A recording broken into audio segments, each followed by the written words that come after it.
I am so excited. We are truly blessed to have Laura Graham with us today. She is a professional mediator. I'm only an amateur mediator myself. So it is certainly a great joy to have Laura here representing the Mass Bay District of Unitarian Universalist congregations, of which we are a part. And with that, I'm going to sit down and let Laura talk. Thank you so much, Hank. Thank you all for the warm welcome. It is so very good to be here.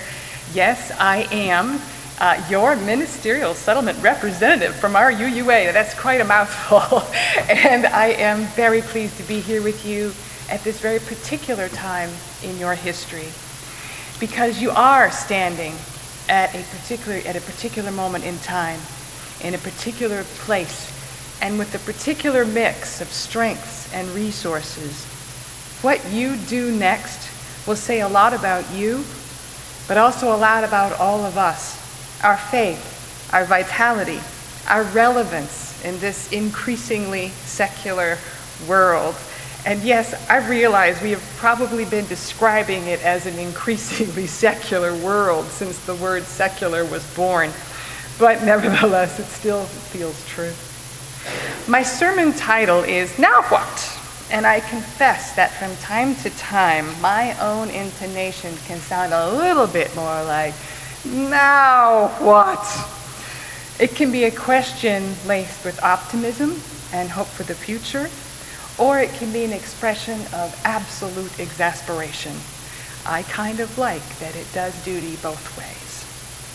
For those of you who are looking forward to the roadmap in all its particulars, rest assured that I will go over the nuts and bolts of the recommended ministerial search process after today's service, which leaves me free this morning to explore a few things with you about this faith of ours and the work you are doing with Hank, the ministry that is yours. Now what? And the subtitle might have been, why does any of this matter to you? Or, why are you here?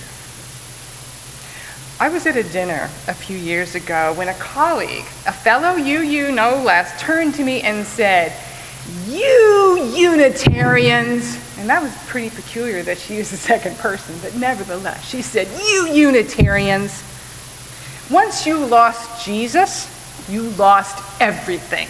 You believe nothing and you believe everything. You have no core. There is no there. Well, this was over appetizers. Pass the wings. Your faith is an empty one. Would you like some cheese? Oh, Lord. Well, I really enjoyed the conversation that followed. I think I might have been the only one who truly enjoyed the conversation that followed. I realized somewhat belatedly that this was intended to be the final word, the pronouncement on our faith. There wasn't supposed to be a response. There is no there. What do you think about that? How often have you heard that?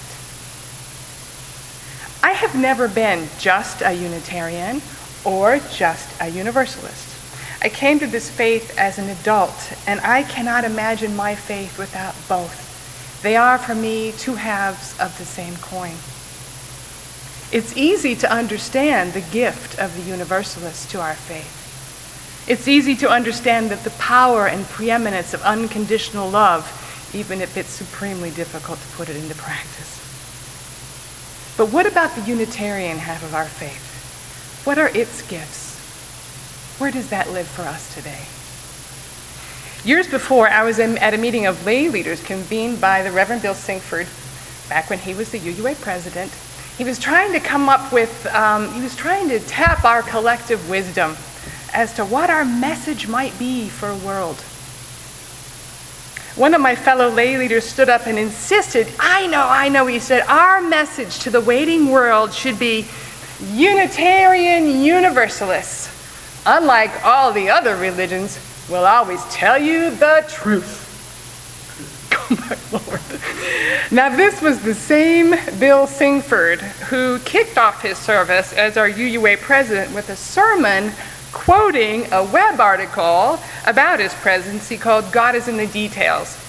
I heard it at a large church conference in Portland, Oregon, and it was memorable. He began with a quote from the article.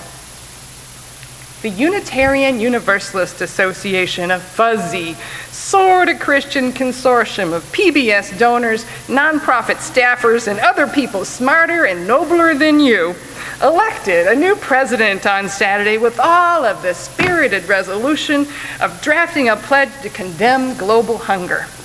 Following his victory, Singford was given a biodegradable ticker tape parade down the streets of Cleveland, leading a procession of Volvos, Toyotas, and the occasional Subaru. The earnest cars, he called them. Ouch. I drive a Subaru, of course.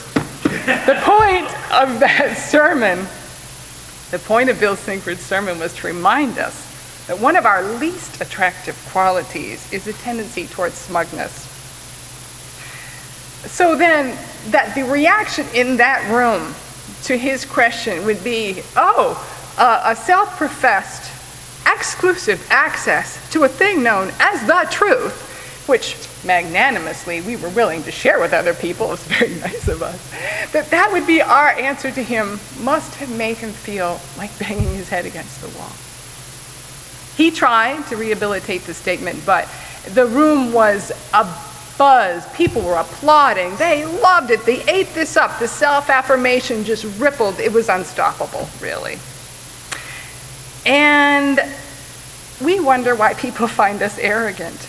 And we say, that's just us being faithful to our most excellent minds. And we blame that on our Unitarian heritage because they're the ones who told us to listen to our heads. And we're just being honest, and hey, look at all of our advanced degrees. No, I don't think that is the gift of the Unitarian heritage. It may be our burden, it may be the familiar temptation of our intellectual leanings, but that's not what I would identify as the gift. When I first came to this faith in the early 1990s, I moved to New England from North Carolina, having spent my formative years in the Deep South and then the South, and they are two different places. To be an atheist in the Deep South was not an acceptable answer to the very common, very polite social question, and where is your church home? So finding my own church community finally was a revelation. Where had you been all my life, you revolutionary thinking but perennially polite wallflowers? You could have saved me a lot of grief by being just a little bit more forward. But all was forgiven. I was saved. And yes, I do mean in that way. I finally had the place to wrestle with my own theological questions and decide from a place of absolute safety what I did and did not believe, and to grow that as I grew. For a long time, I imagined that what our faith needed was better PR, that the answer to my question, where are you, would be the answer to so many others. I was not alone. I remember the idea that the world was filled with Unitarian Universalists who just didn't know that's what they were, and all we needed to do was let them know we were here. Do you remember that? I firmly believe there was a time when that was the world's question to us, but I don't believe that's the question any longer. And what a world it is. The pace of change is staggering. Today we can celebrate the amazing progress of marriage equality. 10 years ago, would any of us have thought we could come so far so fast? And we know that young people of all faiths and from all around the country increasingly hold views much closer to our own on a multitude of social justice issues. When you look at the world that way, it's tempting to believe, as Christian Smith and Matthew Hedstrom suggest, that liberal religion has won the culture wars and by doing so undermined its own institutional reason for existence. How many of you have had the experience of speaking to someone who explains that they were spiritual but not religious, who explained they could get all of their spiritual needs met on their own out there in the world, they have no need to come and sit in a pew. Thank you very much. And most of us could say, yes, truly, we can find spiritual experiences outside the church. But you here, you've chosen to be here for a reason. And if you think that all of those people who right now describe themselves as spiritual but not religious are going to show up in these pews once they start having kids, some of them might, but I wouldn't bet the farm on that. Not anymore. There's no longer any sense of disaffection for lack of a church affiliation. There's no longer the same social imperative to be a part of a church. So why are you here? Why are we here? What are we doing? What is it here that's of value? So now what? Let's take another look at this progressive social world coming into focus. Does it look all hunky-dory to you? Because it doesn't to me. Yes, it does look like the great big social questions are trending in a progressive direction, and maybe the arc of the universe does bend toward justice. However long an arc it is and however long it takes to get here, but when you take your eyes off those great big topics, how does it look down here on the ground?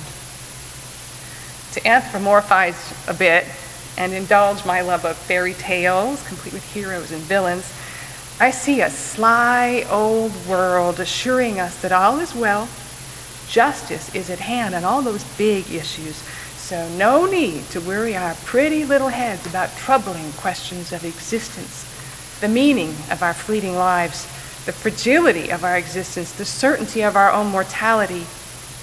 Have a Coke and a smile and treat yourself to a therapeutic massage. Have a glass of wine and be happy. Go shopping again. And that's just at my house. I see rampant consumerism and materialism aimed at filling the holes in our souls where we might otherwise connect to each other. I see distraction as the number one pursuit. I see loneliness and anxiety and grief. And I see joy too. It isn't all dark, but dear Lord, if ever there was a time and a need for our faith, it is now.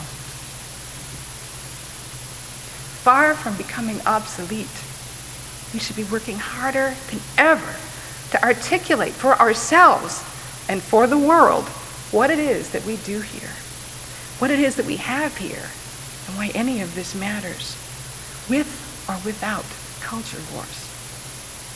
Share with me your glimpse of what you see as truth, and I'll share mine.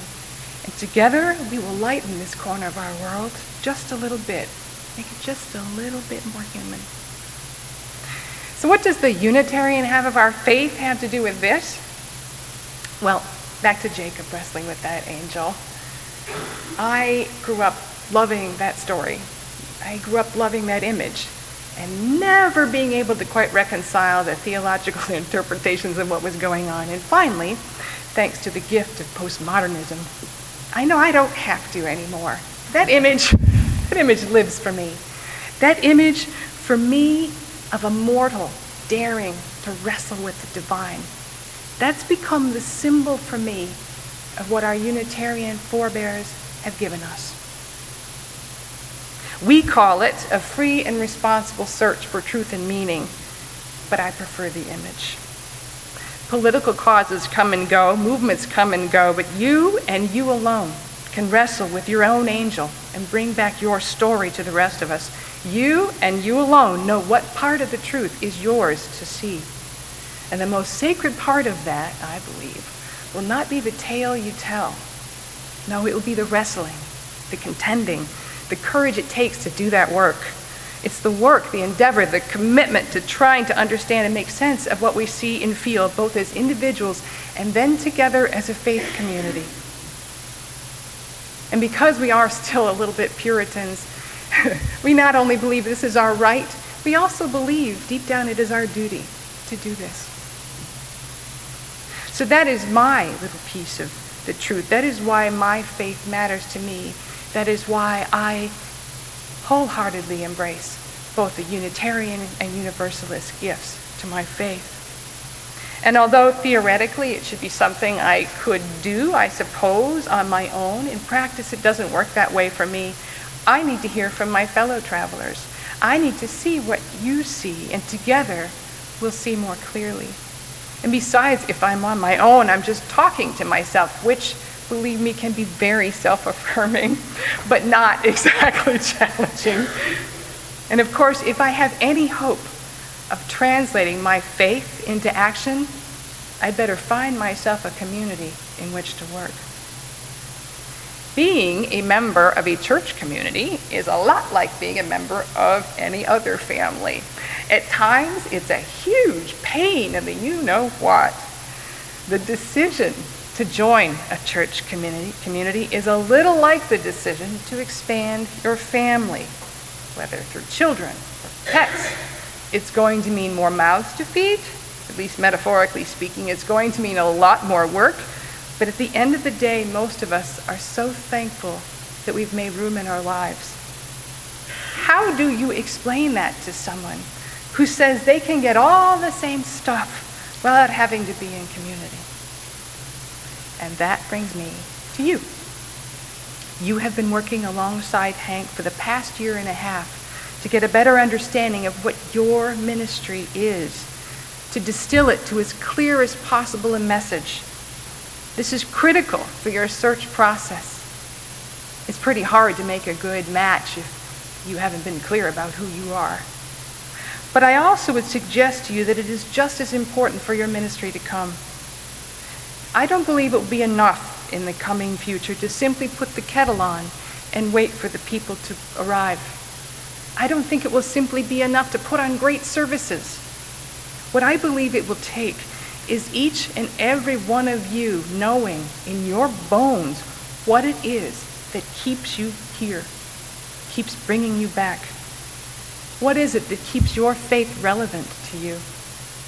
What is it that allows it to be so relevant to you that I know you devote hours each week to it?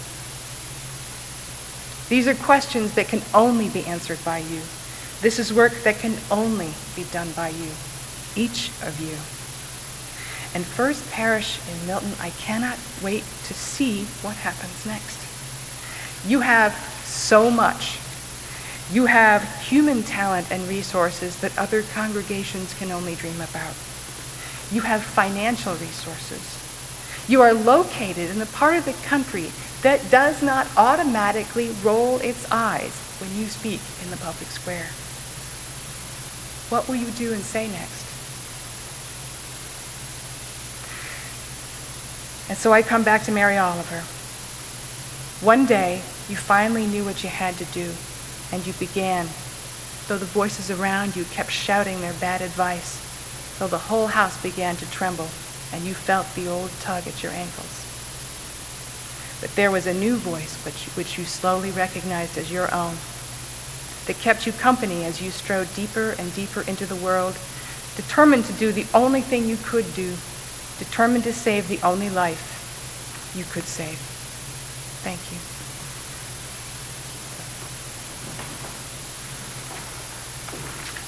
Thank you, Laura. I do want to just point out that I've only been here for 6 months. It might seem like a year and a half. Oh! But it's only been 6 months. Wonderful. Well, you may know her. Her name is Sue Phillips. I believe she's a member of your congregation. She was the district executive, now the New England regional executive. She nominated me, probably because I had gone through a massive, traumatic transition in my home congregation. My home congregation is First Parish in Concord. I live in Rockport. My congregation's in Concord. Apparently, I'm not as comfortable with change as I, advertise. But a long story. And I was really involved in that process. I'm not the one that made it bad. That's not what. But it was really tough, and it was really hard. And I got to see firsthand what happens if you don't have a good process. And then, joyfully, I got to see what happens when you do. And the good one was this one. This was the good process. And so she nominated me, and Keith Cron, the director of transitions at our UUA, appointed me. So that's how I got to be I got to be an MSR. Do I get paid for this? That's almost always, if it's not right there at the tip of you're too polite to ask. But yes, I do kind of. I describe this as a largely volunteer job. I get paid I think I get paid $125 plus travel for today and for the foreseeable future until I meet with your people again. I will meet with your congregation in some form or other 3 times. This is the first time. The second time will be when your search committee has been chosen.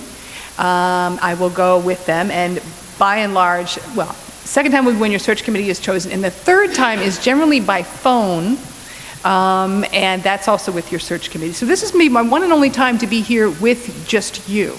And this is your chance to ask me all the questions or any questions you have that you want. So I get the honorarium. I get $125 for this first part. And it doesn't come from you, it comes from our UUA. This is the bennies of being a member of the Unitarian Universalist Association. The second time, I think it's $100 for the other piece, and the final one, I think it's $75. The point being, I think of this as largely a volunteer job. Okay? My role is to assist you, to facilitate your search process. And so I will help you understand the process. I will work very closely with your search committee. I become their consultant, really, on call at any hour of the day, by email, by telephone, whatever it takes to help them through the process.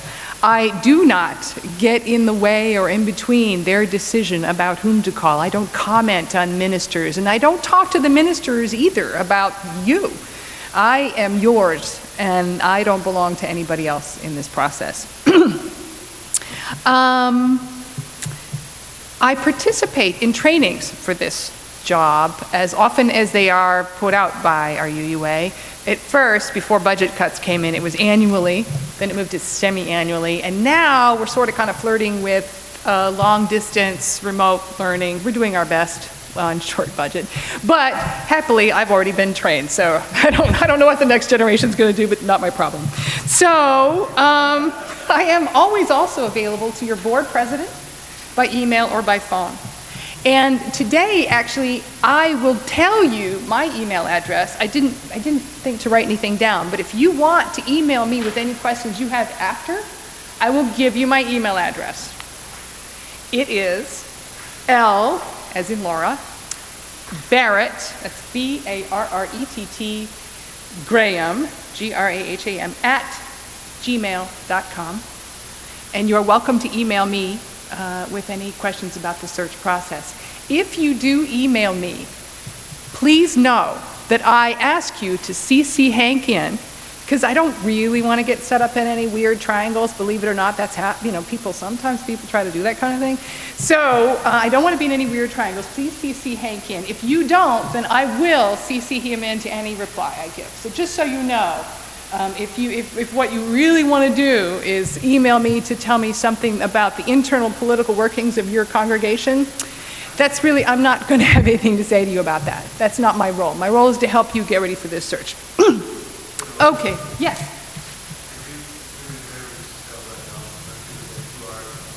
There, yeah, exactly. LBARRETTGRAHAM at gmail.com. Thank you.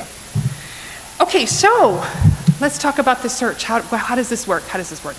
The first thing that's going to happen, well, the very next thing that's going to happen is I'm going to meet with your board after this meeting. It's going to be a long day for them and answer their questions and talk to them about their responsibilities in the search process. And their responsibilities are mostly around setting the budget for the search and working out, helping to fashion the details of the eventual contract that your next minister will sign. So that's going to be a big part of what we talk about. And then, yes. That's the parish committee, yes. My vernacular may not match yours. It's the parish committee, yes. Different congregations, we call them all different kinds of things. We call them standing committees, we call them, but yes, your parish committee, that's who I'll be meeting with next. This process is, and at the end, I'll open up to any questions, but if in the meantime, if you just have a burning question about anything, please feel free to shoot your hand up there. I won't get too far off track. This process is a very good process, as I've told you, and if you follow it faithfully, I can just about promise you it'll have a good outcome. Doesn't mean you'll necessarily make a match that first year. That's not necessarily even a good outcome, but it will be a good experience and you will get what you need to get out of the process if you follow it faithfully. There could still be things that disappoint you if you follow it faithfully. But if you don't follow it and you want to go off on your own, you can, but I can't really guarantee. And the UUA can't be engaged in vetting candidates. Say, for example, if you want to ask someone down the road to be your next minister who's not a UUA minister, you're entitled to do that, but the UUA won't have anything to say won't have any engagement in vetting them and giving you feedback on their history. So the settlement handbook is up online on the Transitions website. You can look at it, anyone can look at it. It goes into great detail for the process. So it starts with, today I'm going to talk to your parish committee. And then they're going to embark upon a process for choosing the search committee. Yes, sir? I'm sorry? I usually, this will work, at www.uua.org/transitions. That's not technically the address, but it forwards it. It works. So, and you'll find the settlement handbook on that website. Thank you. Then they will put together a search committee, and Chris in a minute is going to get up and talk to you about the process. This process, I'm very excited about it. It used to be that sort of the number one problem facing search committees was a sense by the congregation that it was the usual suspects. You know, it's just them. They're going to do what they're going to do. What does it have to do with me? This process cures that. This process makes it impossible for them to be anything other than your search committee. And so that's why I'm very, very excited about it. Do you want to come up and just briefly go over the search committee selection process, Chris? Since the snow kept a lot of people away, we do have some records. Has anybody not received one of those? Well, I think probably everybody already got it, but in case anybody does not. And I'm going to use the mic because we are being taped. So this is a description before you of the process. Is this on? 1, 2, 3. Test 1, 2, 3, 1, 1, 1, 1, 1, 1, 2, 3. Thank you, Liza. This is the process that your parish committee has chosen for choosing the minister search committee. And what we are going to do is have a series of calls made by the parish committee and probably the transition team within the next 2 weeks to your household. What we are going to ask is that in advance you have thought of the 4 questions that are listed on the top half of this sheet. The first one is, who can represent the whole congregation well, which would include looking out for the needs of children and not just a piece or fraction of the church who would have no axe to grind, and who can serve the entire congregation. 2, who in the congregation works well with others. 3, who knows the history and culture of the church, whether old or newer to the congregation, and is grounded in our faith tradition. And 4, who can speak to a potential minister about our congregation on its best and worst days, about its strengths and weaknesses. And after thinking about the answers to those questions, that leads to the 5th and important question, which is, who in the congregation would have your trust in working on our common behalf on our search committee? And when we the parish committee, the governing board, or the transition team, when somebody calls your household in the next 2 weeks, or 3 weeks, it will be just to ask that question, that last question. And you may nominate up to, I think, 4 people who would be your answers to that final question. And what we will do is make a big tally of all of the names that are mentioned who are nominated by people on these telephone calls, and the top dozen or so names are going to be put on a list, which will be the slate from which you will choose our minister search committee. So we have telephone calls, a list of names made from your responses to the last question, who in the congregation would have your trust in working on our common behalf on our search committee, and the top over 14 of those names are going to go onto a nominating committee, onto the slate. And then, probably a couple weeks after that, we will have an election. Before the election, we will have asked, we, the parish committee, will have asked every one of the top names whether they are willing to serve, whether they have any questions about what service means, and importantly, whether they're willing to give up whatever job they have within the congregation for the term of the search. Because we want the people on the search committee to be doing just one thing. And it will be a busy job.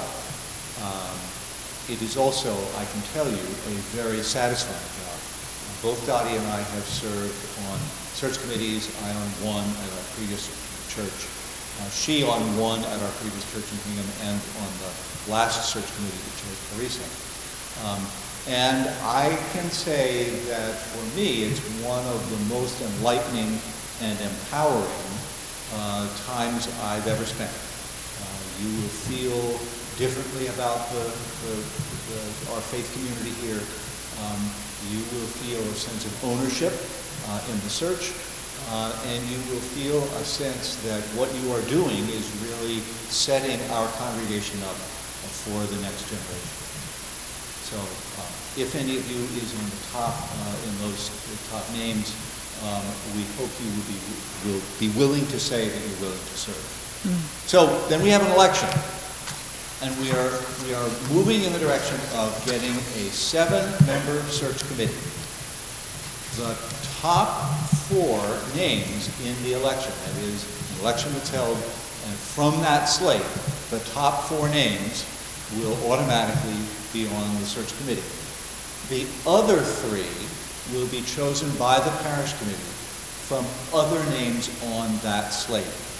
So if there are 12 names on the slate, there's an election, the top 4 are automatically on the search committee, and then the parish committee is going to sit down and fill out the rest of the search committee. And the reason for this is that we do want to try to make the committee as diverse as possible, diverse in all imaginable ways. So we want all constituencies within the parish to be represented. In the past, before this election process was set up, the parish committee usually chose the search committee. And the result in some congregations was just what Laura was saying. It's the usual suspects. It's the people who are always running the church. This is your opportunity to participate in broadening the search committee. So the nominating slate, have an election, top 4 names, automatically on the other 3 names. On the other 3 spaces on the search committee will be filled by the parish committee. Any questions on that particular thing? Diana? I just wonder if we're looking for adults or if we are looking at high school students to be on it as well. Excellent question. I think the wisdom in this day and age is that it's a good thing to have someone from our youth on the committee.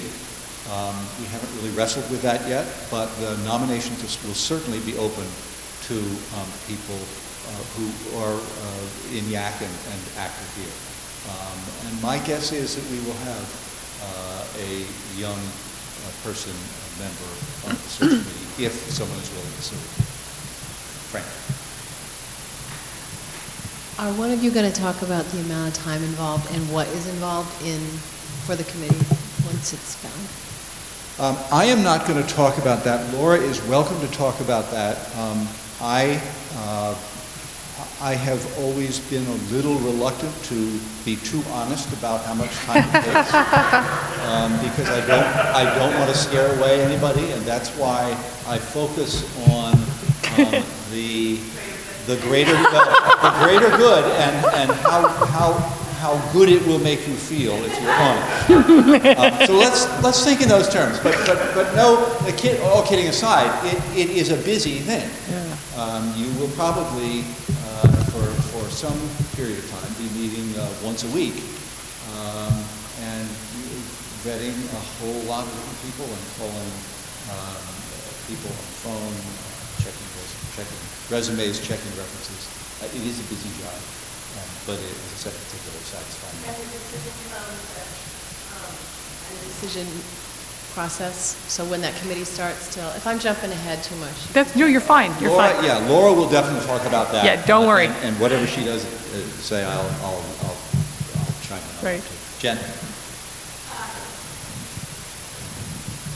Since I know we were told this when we were nominated to the transition team, that the folks on the transition team are not eligible to serve in that way, is there anyone else that's excluded from potential membership? Members of the parish committee are excluded. Spouses of parish committee and transition. Spouses of parish committee, yes. I'm not quite sure about spouses of transition team. But as a practical, Kiki? Yes, you need to be a member of the church in order to be a member of the church. Thank you. Pledging member. Let's throw that out there. Pledging member.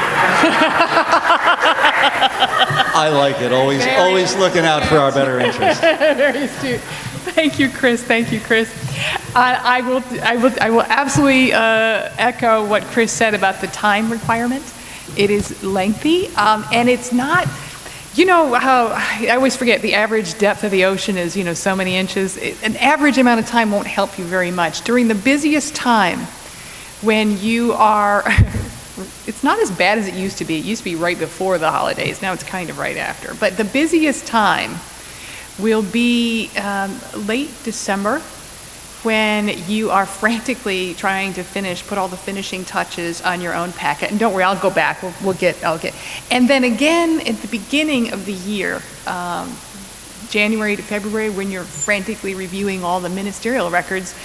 But the good news is things are online now, and so, if you're not opposed to burning the midnight oil on your own, it can be managed. Almost every single one of the people that I've worked with who served on search committees have had full-time jobs. It doesn't knock you out of the running.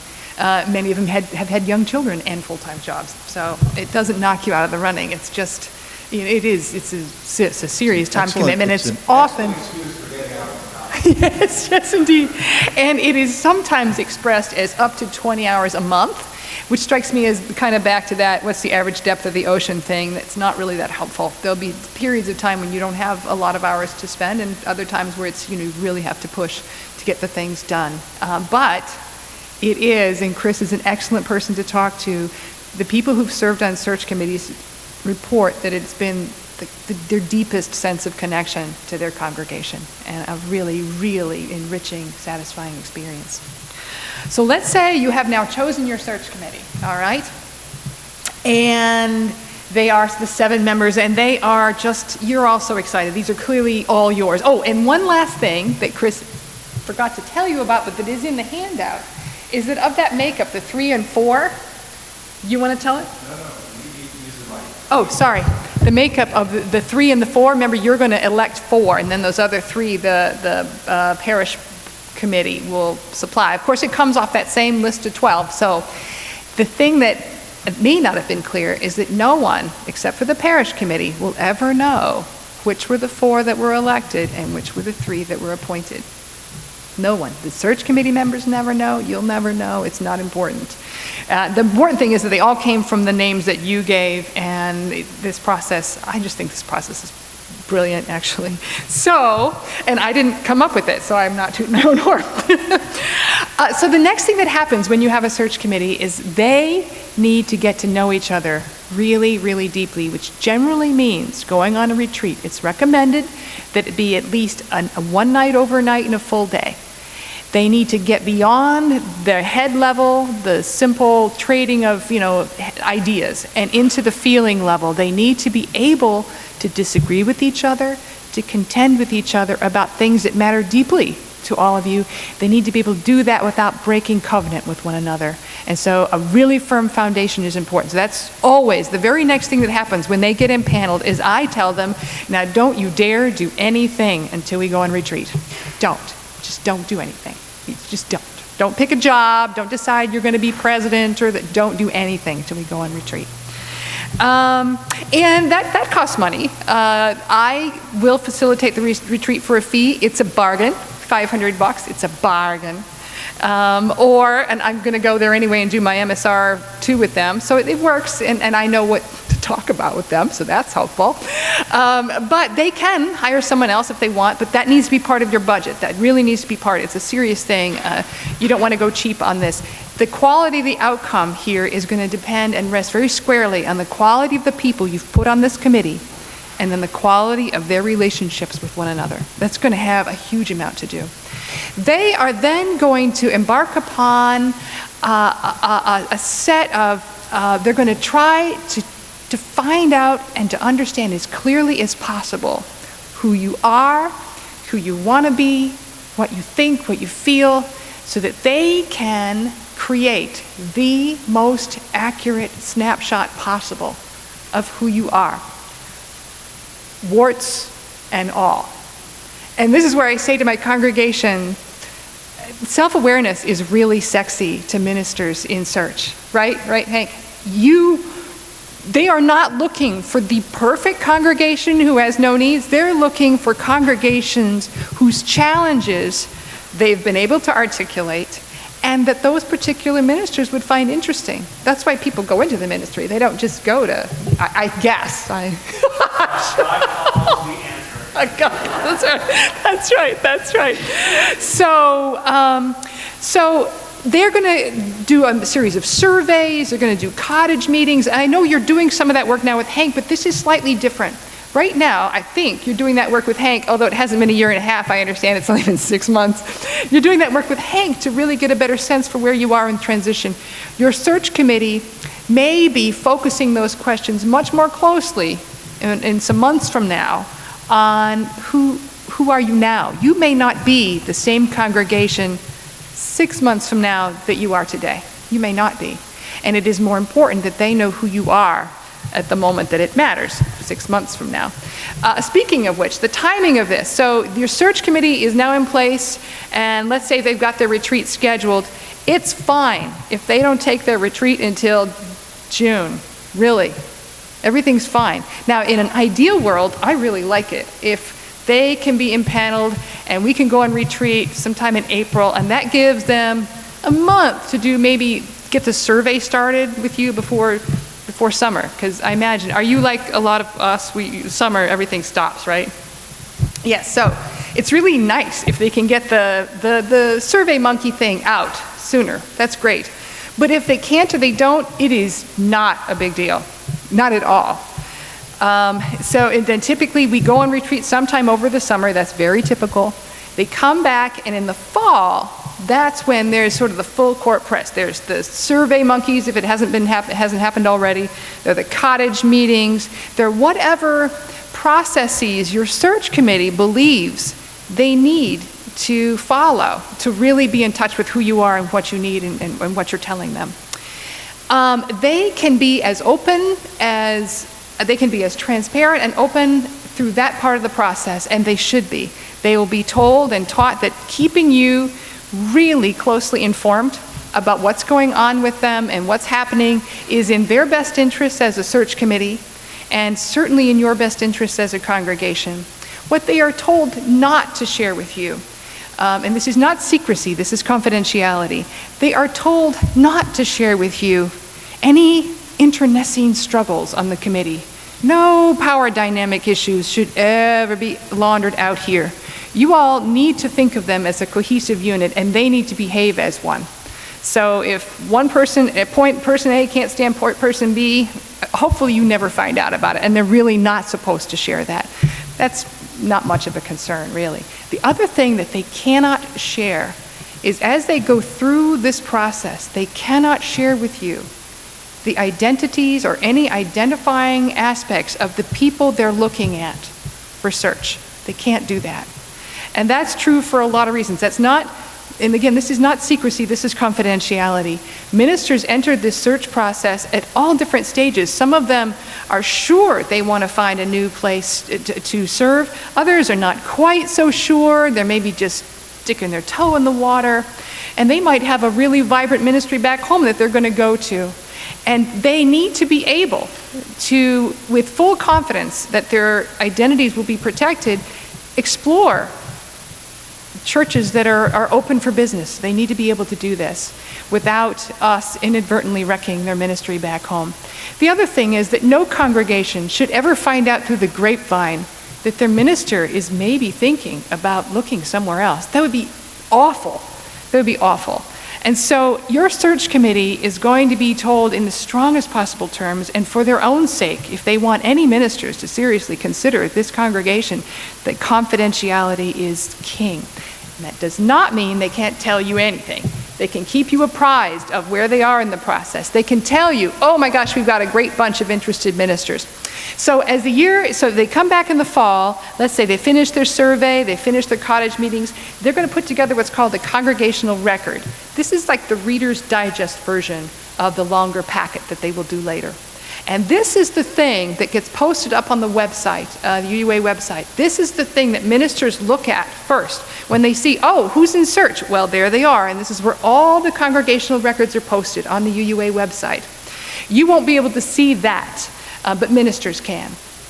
And after that's posted, ministers can click on the records that they're interested in.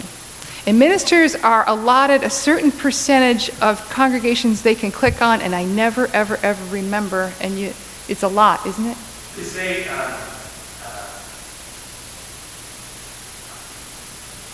the first year they said, please don't click on any more than 10. Okay. And then they did a review, and they at the end of each year, It moves up. the Ministerial Settlement Rep does a little survey of who put them on. They said, so they asked, don't click on any more than 10. Women ministers click on 7, and male ministers click on 12. So there's no actual thing that says You clicked on too many. Yeah. All right. So, No wonder I can't remember. They recommend 10. They recommend 10. And Okay. I think most people, unless they're new or they're like bank robbers in the back area, those will click on maybe 4 or 5. 4 or 5. Good. Well, no wonder I can never remember the number, because there really isn't one. But thank you. So they'll click on these records, and at the end of, and then there's a little waiting period there, while then the ministers who've clicked on these records all need to go home and get ready for their own. They've got to get their ministerial records ready, for the church to see. So there's a little. First, the churches go with their congregational records. Ministers look at those.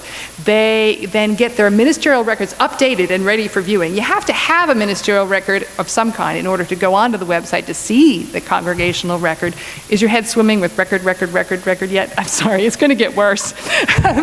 but they may not be ready. They may want to go and revamp them, bring them up to date, and all that good stuff. There's a little waiting time, about 30 days, give or take, between the time the congregational records go live and the time where the congregational search committees can then look to see who the ministers are that have clicked. And they get to see then the ministerial records of all those ministers who have clicked. Now, let me back up let me really make you feel confused. Okay, so the congregational record is that Reader's Digest version of who you are. It's composed of a thing called the congregational profile and a ministerial profile. Isn't language fun? Isn't it fun? So, you have a congregational record made up of a congregational profile and a ministerial profile that goes on the website. Ministers look at it, they like what they see, they click. Then at the end of this sort of waiting period, the search committee gets to see the ministerial records of the ministers who clicked. And then, from there, and this happens right around January. We're kind of into January now when this transfer gets to actually happen. And then they, between them, decide which of them they would like to learn more about. The search committee will develop processes for figuring that out. That's a big part of what we do at the retreat. And then it's meant to be a simultaneous exchange of packets. These days, packets are always electronic. I have never, ever seen a paper packet. I've never seen one. I don't think they exist anymore. So they're electronic. And they're supposed to be this, in the moment, If you're interested, if your search committee is interested in learning more about a minister, they let them know, they arrange a way and a time to exchange, I don't know, packet passwords. And then, and that's where a lot of the work for the search committee is in reading, sifting. These packets are long things. These are packets that contain copies of sermons, some references, bios. You know, it's a way to develop a much deeper understanding of who you are.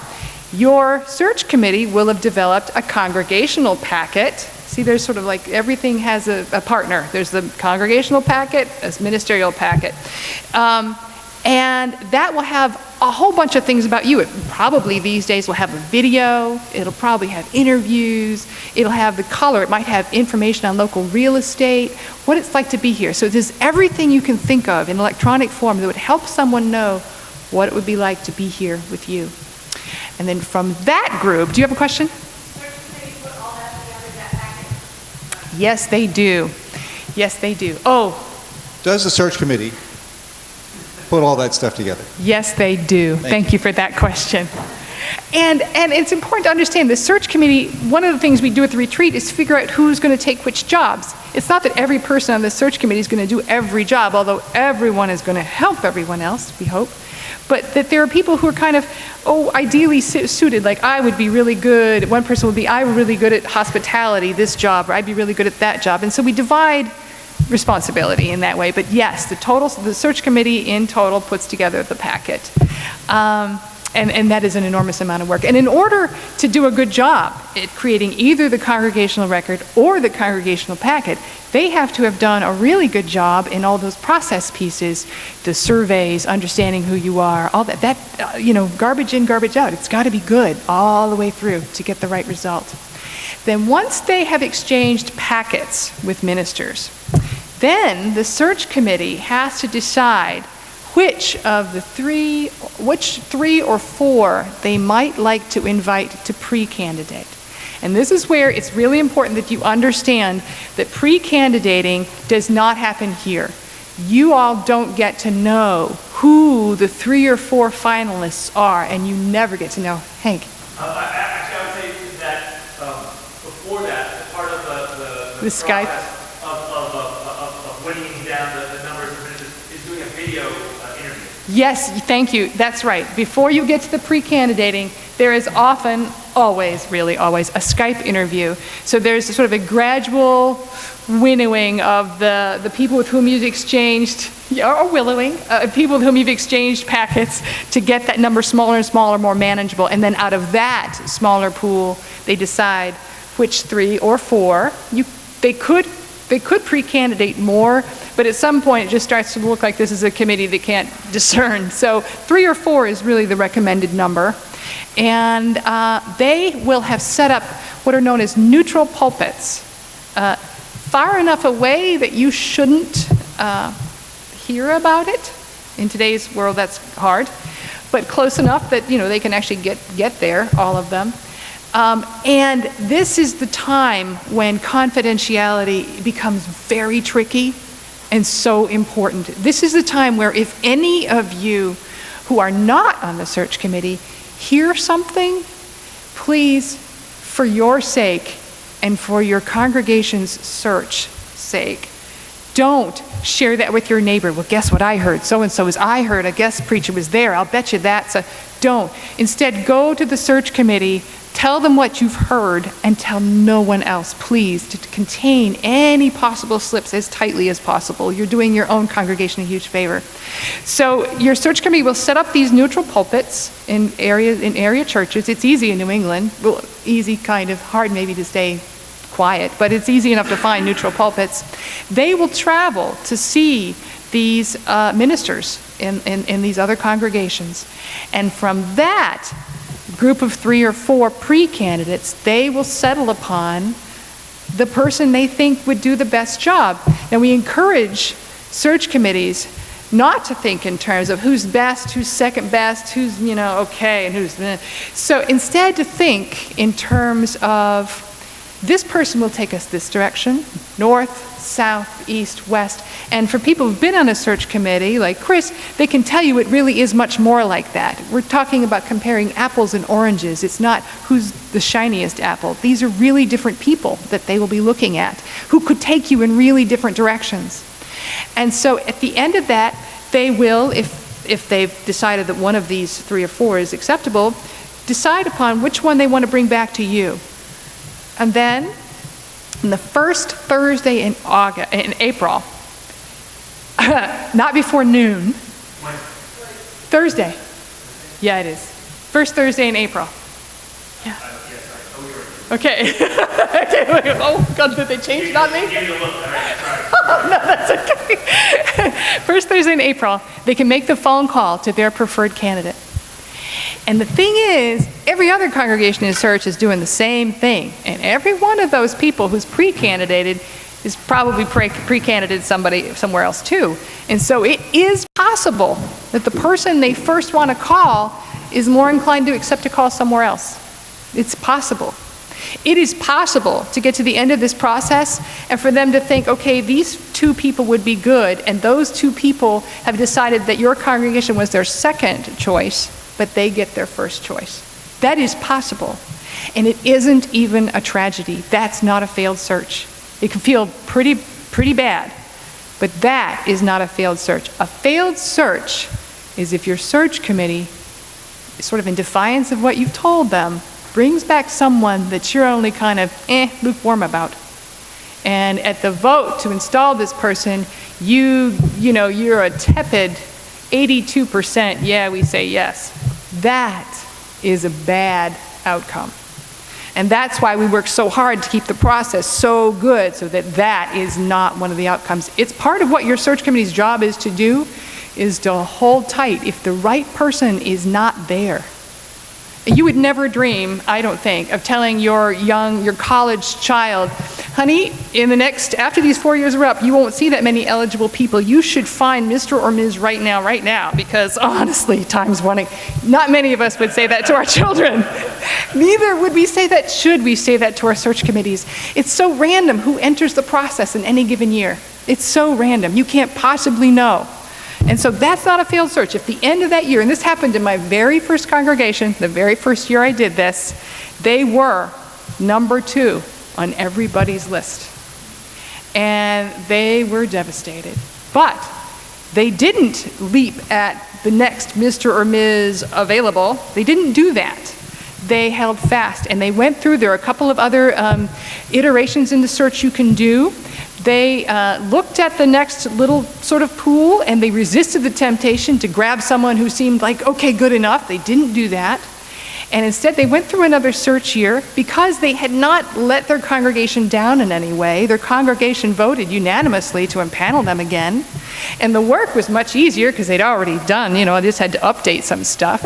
And they made a fabulous match the next year and are all very grateful that it worked the way it did. So that's what I mean when I say you follow this process, and if you follow it faithfully, the outcome will be what it should be. It can be disappointing, but it'll be what it should be.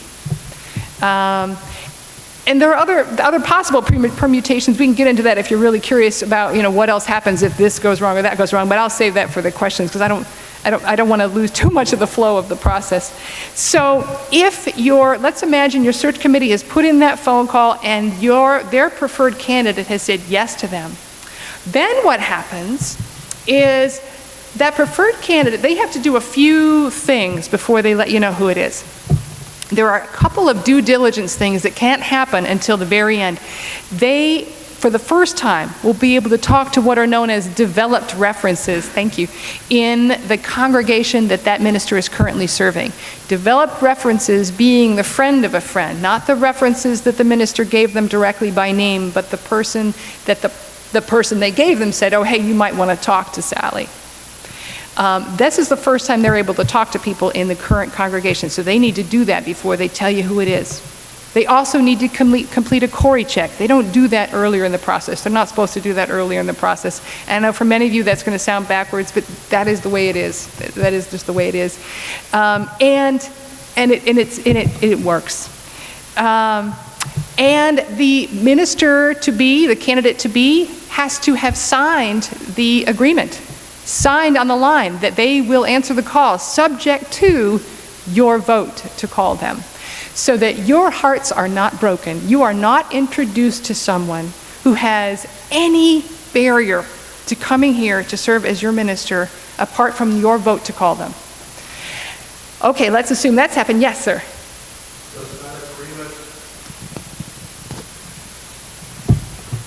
Does that agreement include salary information and everything? Oh, yes, it does. Okay. Salary and everything. And there are templates for the agreement in the materials too. They're good templates. So you guys don't have to make it all up as you go. But yes, everything. And that's where your board has to, come in. There's a negotiating team that will have been impaneled. Yes. But so you all, as the congregation, don't get your hopes up about someone who's maybe, going to wash out of the process. So let's assume they've gotten through it. Then we have candidating week. And it is 9 days of glory. They come on a Sunday, they preach, they work out the details, the logistics of that week with your search committee. Your search committee helps them navigate the politics of your congregation, the powers that be, and they try to develop a system that balances time with governing boards and powerful committees with open to all events, so that everyone gets to interview this person in their own way. Everyone gets to sort of get a sense for who this person is, so that on the following Sunday when they preach, and then usually leave, congregations vote. Are we going to call this person? Now, you should know that most ministers are told not to accept a call of less than 95%. This is your honeymoon period. If you're tepid on this person at this point, it's really not going to get better. This is the time where you should be gaga over them. And if it's less than 95%, most of them are counseled not to take it. The UUA recommends that you change your bylaws to require a 90% vote to call.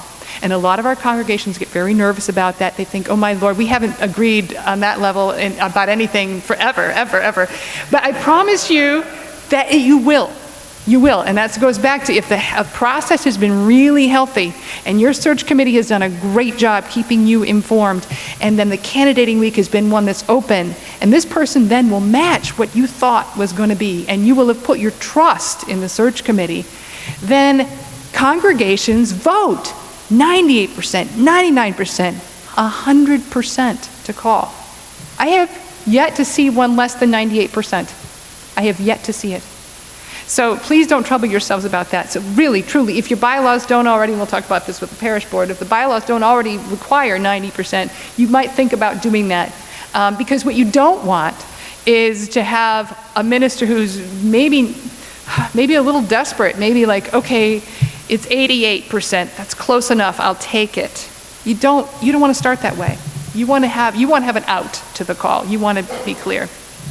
And then after that, there's a big party. There's a big party. There's installation usually, not right away, but some months down the road, and you embark upon this new adventure. Now, questions? Jen. So this is a big job, Yes. committee, and we're putting a lot of faith and trust in those people, and not all that might want to be on that committee will be on that committee. In your wisdom, what's the best way folks that are not on the committee can support them, taking any pieces that we possibly could that don't violate the rules, because I think there's a lot of people that will be interested, will be a little scared of how much work it is. So I'm just wondering about your wisdom in that department. Thank you for that question.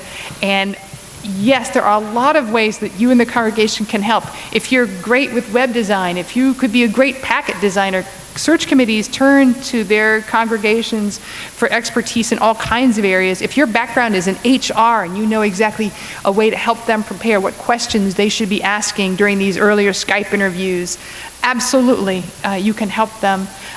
You can help them with almost anything that they ask for, short of those confidential topics and short of getting involved in their own working dynamics. So you can be a tremendous help, and search committee members shouldn't feel at all shy about asking for expertise for anything. And search committees, I ask my search committees always to share with the congregation the congregational record, that Reader's Digest thing, the made up of the congregational profile, the ministerial profile. I ask them to share that with their congregations before it gets posted, to give you time to see, digest, comment. Not, and most of them get anxious, like, God, it's going to be drafting by committee. And I tell them, no, just set really clear boundaries. This is not for everyone to weigh in on a word choice. This is, thank you, this is so you can see what's going on. And so if you think of something really great, you ought to be able to tell them, and they ought to be glad to hear, because that happens sometimes. Sometimes you think of something really great. And so I tell them to share everything with you as much and as far as they can. The same is true for the packet. I tell them, share it in advance. Give you meaningful time to comment and to give them other ideas. That helps with the process. Who else?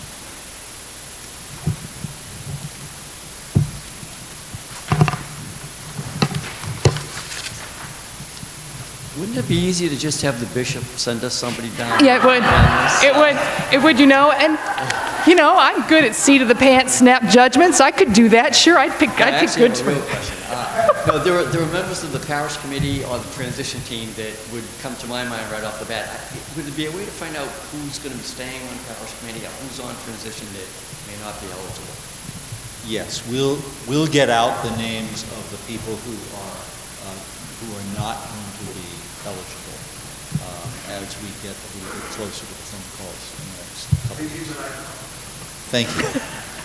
We'll get the names of the people who are not eligible out.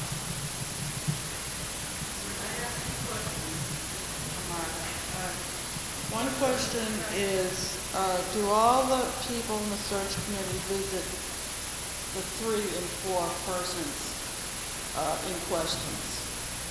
And the answer is yes? They had better, yes. Okay. If they don't, I'll be so angry with them, okay. Yes. I wasn't sure if it was, okay. And the second question is, and I'm thinking out of the box completely, and that would be, could the search committee nominate someone who did not ask to be a candidate?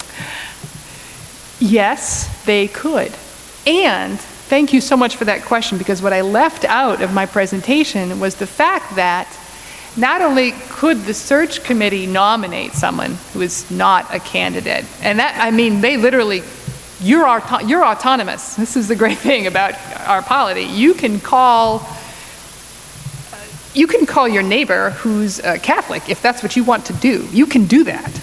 I know that's an extreme example and not what you're talking about, but you literally have that authority to do that.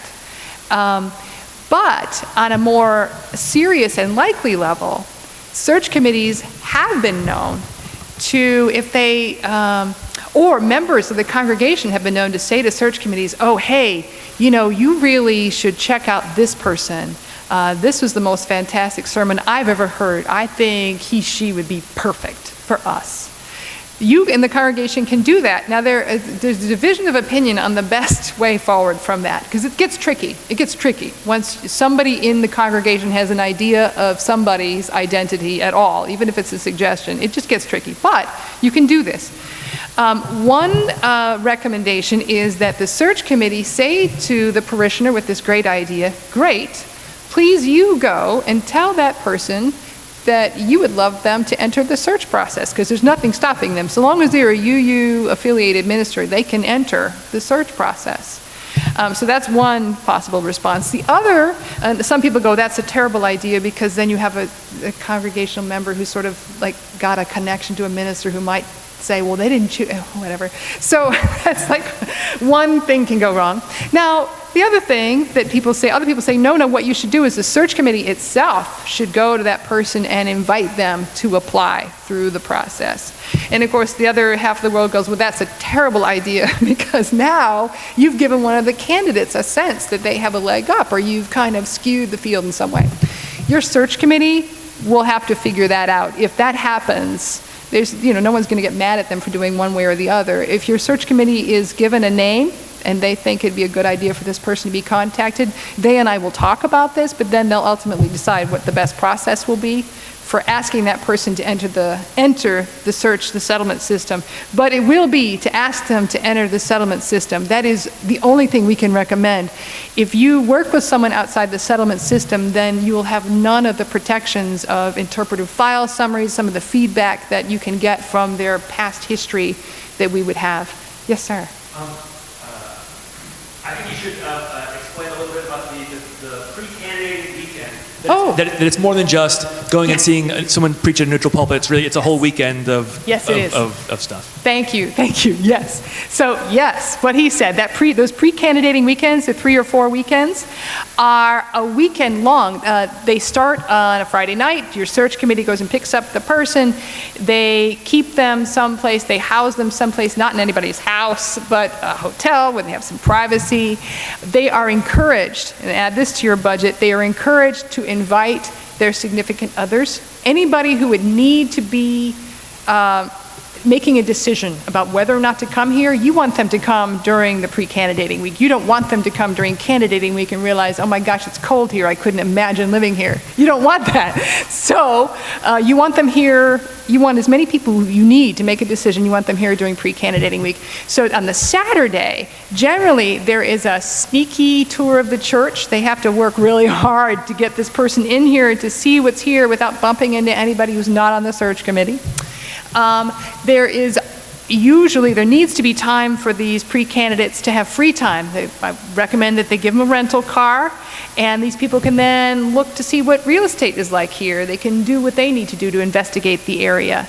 Then there's dinner Saturday. Oh, and Saturday, the other big thing that happens on Saturday is they sit down, they go over the contract, the draft agreement, to see where are the gaps. They're not going to sign anything, but this is the time to feel each other out. Are we going to be completely unsuitable? Are we 180 degrees apart, or is there what would it take to have us come here? Yes, ma'am. So hopefully I've been following you. You're saying that this congregation is paying for all this, the rental car, the dinner, all yes, of that? Yes, I am. I'm not paying for it. And 3 to 4 people, we'll be paying for them to come? Yes. All those things? Yes. And if they're coming from not around here, we're flying them in. That's right. It's expensive. And if they're coming from not around here and you're flying them in and their, significant other, it can be expensive. Another chocolate auction? We can manage that. So after Saturday, after the big work gets done, usually Saturday through Saturday afternoon, then there's lunch. Usually the free time, I think, is Saturday afternoon later for the pre-candidate and his or her significant other. Then Saturday dinner with the search committee. And then early to bed. We suggest that the search committee not drive the pre-candidate to the neutral pulpit. It's just very hard to disguise your identity when you all clown car-like get out of the car together. Here we are.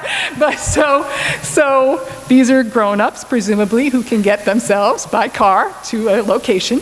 And but the search committee, they all need to be there, barring some deathly illness. They all need to be there because now we're down to 3 or 4 people. And in order for them to have a meaningful discussion about how to rank these 3 or 4, they all need to have participated. They see the sermon.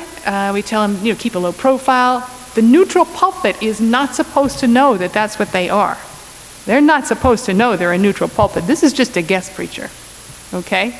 So your search committee are not supposed to dress all alike. They're not supposed to, and I tell them, don't hang around for coffee hour. If you can't think of a story that feels sort of true, don't hang around for coffee hour. Just go, And then what they do is they meet the pre-candidate for lunch after. And that lunch meeting should be at another restaurant. It should be someplace quiet. It should be off the beaten path so that nobody who shouldn't is going to bump into you, but a place where they can really talk. And this is a really opportune moment for the search committee to get down to brass tacks with this person. This person is kind of in a vulnerable state. They've just given a sermon. Grow up. They've given a sermon and they've just done, and so now is the time to really ask, okay, so what do you really think about us? Is there anything standing in the way? And what I tell my search committees is it is perfectly okay to tell someone you think they're great. It's okay to, you cannot say to someone, we're going to give you the job. You can't do that. But it is perfectly okay to give people good feedback and to say, we think you're great. We think you're great. That's all right. Then the pre-candidate leaves, and your search committee I recommend that they then meet together to do a little quick check-in. How's it going? What do we think? Do we have any near misses with the sneaky tour of the town and church? did Jim almost see us? How did it go? And how do we feel about this person? And then they get ready for the next neutral pulpit weekend. So yeah, thank you. It's a big thing to leave out. Jen? Let me just, for a minute, a true story about a neutral pulpit weekend. The chocolate auction was not my idea. The chocolate auction happened to be happening in the Stoughton UU Church when the search committee that I was on went to hear a minister candidate. And my good friend Wynn Hallett and I sat down and looked at the order of worship, and we saw a notice saying that there was going to be a chocolate auction right after the service, and we said we'd come on the right day. So there is time between the worship service and the lunch, and wonderful things can happen.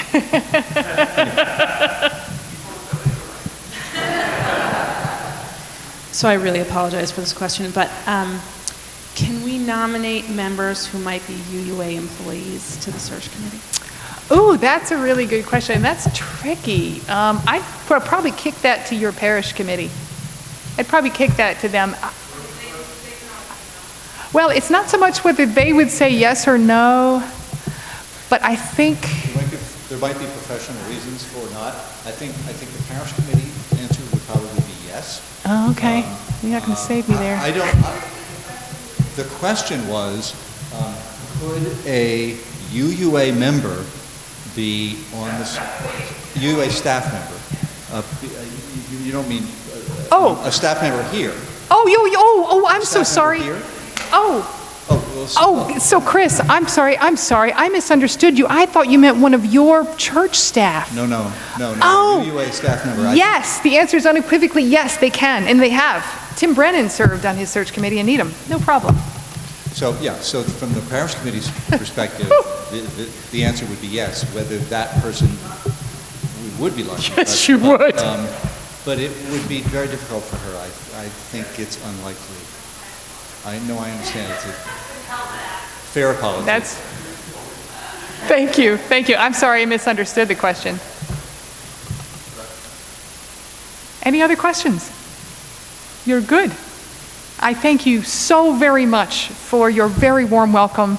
I'm looking forward to getting to know your search committee. I can't wait to see who among you, and it probably will be one of you guys. Probably be 7 of you guys. So I can't wait to see who I get to work with.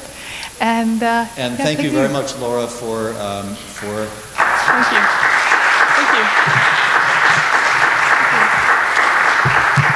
For setting aside 2 weekends of your life, because of course she was supposed to be here last week, and we canceled on her. And thank you. We canceled in part because she didn't want to drive from Rockport to get here. But we thank you for coming today, Thank you. and we will see more of you. Thank you. Thank you all.